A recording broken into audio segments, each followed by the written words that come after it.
For the question, where are you from? You can answer in a couple different ways.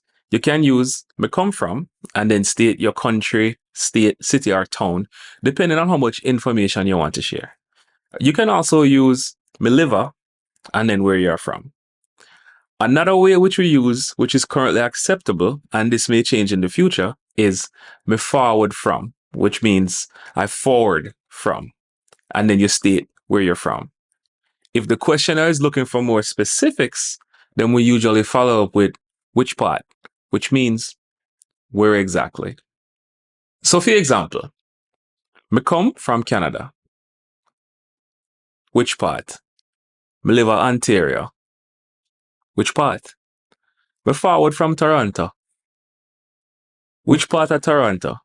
Me stay at Markham. You can also use me stay to designate where it is that you're currently staying or where you're from.